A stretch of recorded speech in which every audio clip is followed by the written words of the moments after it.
there everybody, how's it going? Nice to see you again. Thanks for tuning in. So Sony or Fuji? That is the question. And the real answer is it doesn't matter. You know, it just really comes down to preference at this point. All these modern cameras are so good. I really wonder where they're going to go with this. Because, you know, we're at the point now where the image quality is more than most people could ever use in either, you know, in any camera, in any modern camera, any modern digital camera. Like, the image quality is just off the charts. And most people aren't even using the image quality that they're getting. So, I mean, as a specific example, you know, the Sony A7CR or A7R5 versus the Fuji X-T5 or the Fuji X-H2.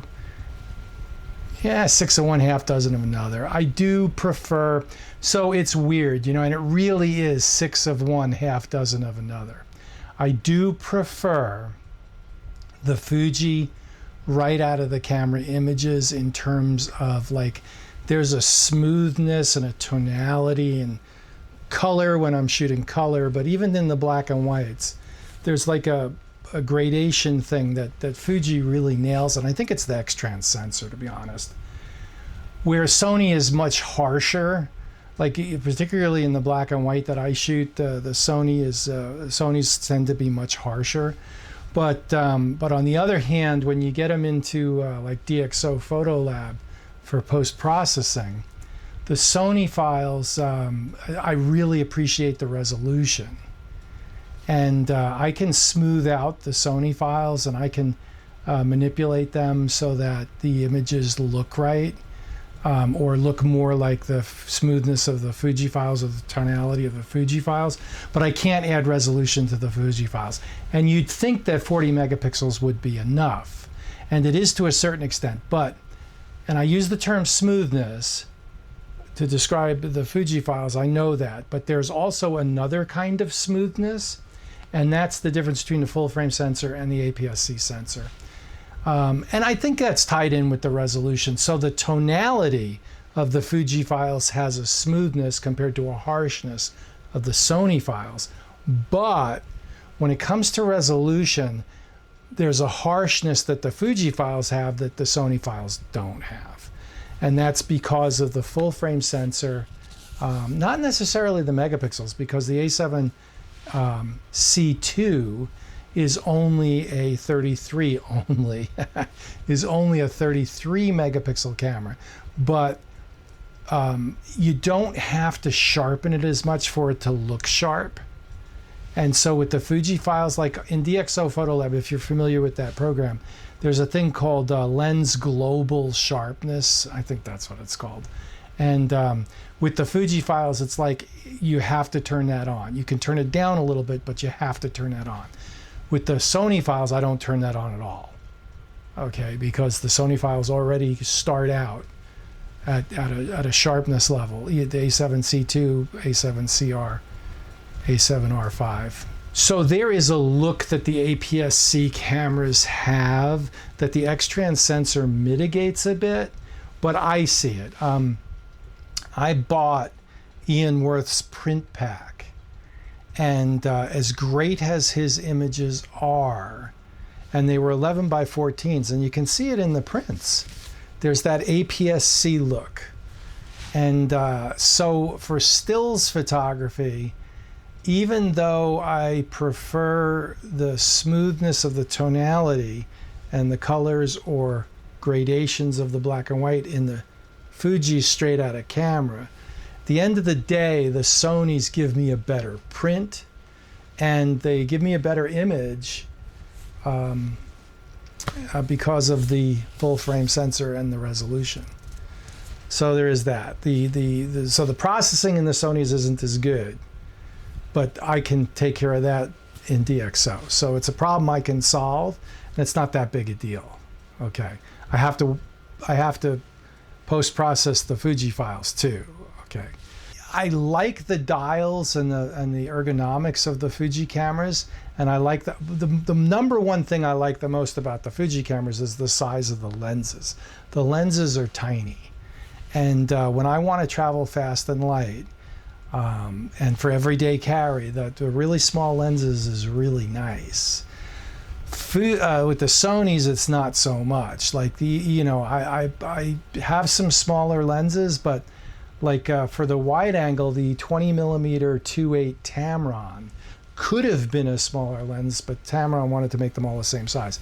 It's not the greatest lens. It is sharp, and the color and the contrast are good, but the focus is kind of wonky, and it works, but it's not super, linear focus motor fast. For the money, for $200, $250, it's a great lens, right? I probably should replace that with the 20-1.8G, which is a fantastic lens. And this is for my prime lens everyday carry kit, right? When it comes to zoom lenses and in the backpack, that's 6 of one, half dozen of another. Again, the Fuji zooms are smaller, and I could use them for everyday carry, but and like the 24-70 f4 Zeiss that I use on my Sony kit, like that doesn't really, I can make it work everyday carry, but not really. It starts getting big, okay? And even though that's a very compact lens for what it is. Again, when I'm taking the full backpack with the full kit and I'm out on a photography expedition, it doesn't really matter. But for everyday carry, like the Fujis, I prefer the Fujis because of the lens size, and it makes a difference. I can make the A7C2 or the A7CR with the 20 Tamron, the 35-2.8 Zeiss, which is a spectacular lens. That's what's filming me now on the A7C2, or the 55-2.8 Zeiss spectacular lens. And I also have the 85-1.8 Sony G. That starts getting to be a big lens, okay? But that would be my EDC kit. The one I'm not that fond of is the 85-1.8. It's a very sharp lens, and it's a great lens, and it's a great portrait lens, etc. It's just a little bit big and heavy for the intended purpose that I have. I have put the adapter, the KNF adapter, on my 90mm Voigtlander. Manual focus, I have the Apo Scopar 90mm 2.8 Voigtlander. That's a possibility for everyday carry with the A7CR. It works really well. I've tested it. It's extremely sharp. It's a beautiful lens. And it's small. That starts getting smaller and lighter in weight. So that's a possibility. I'm still looking for the smaller telephotos. In my camera bag, I've got the 70-300 Tamron, which is a very inexpensive lens, but it solves the problem and it works. So there is that. So the lens size is a definite Fuji win, but the Sony, I can make it work. Interestingly, Sony has really sorted out their ergonomics. I don't know why it is. You would look at the camera and you would say to yourself, it's kind of shotgun approach. There's buttons all over the place. It doesn't really make any sense.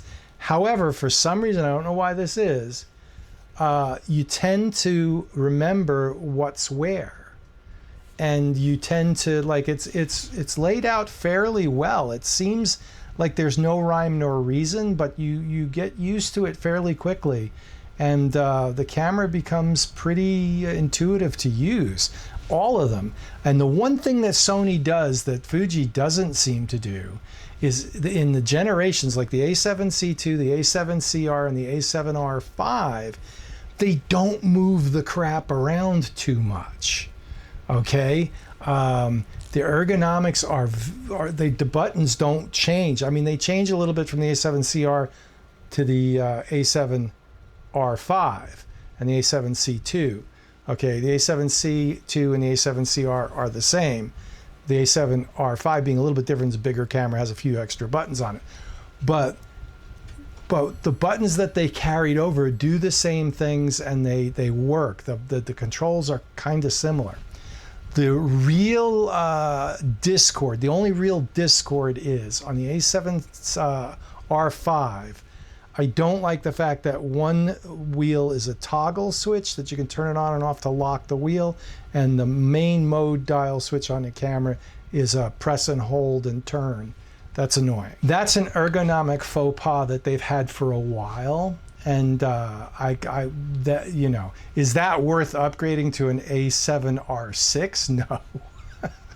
It's not that big a deal. We're really at the point now where these cameras are sorted, and it would be really difficult to get me to upgrade from the A7R5 to anything else.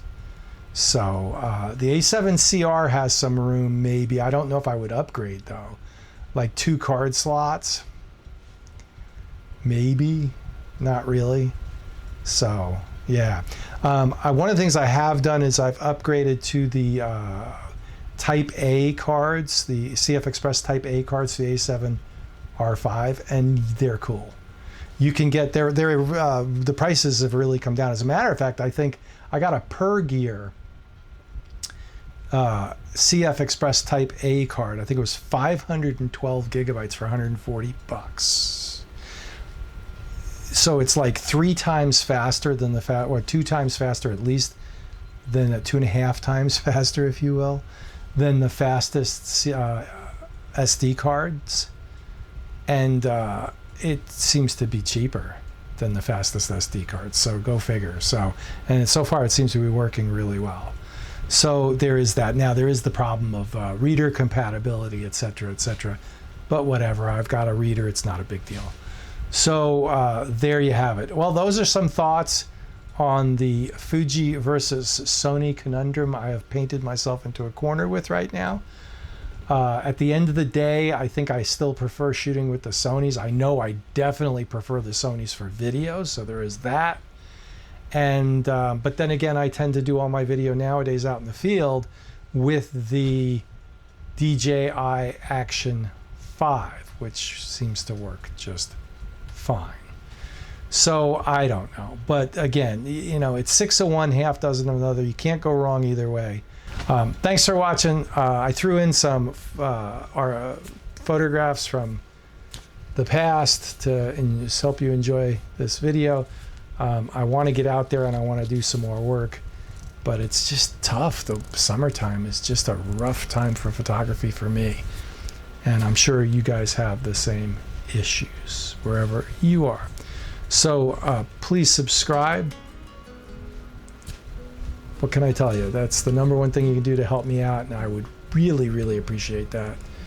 And because you know, I really appreciate my subscribers. So, and we'll see you out there. Have a great one. Bye.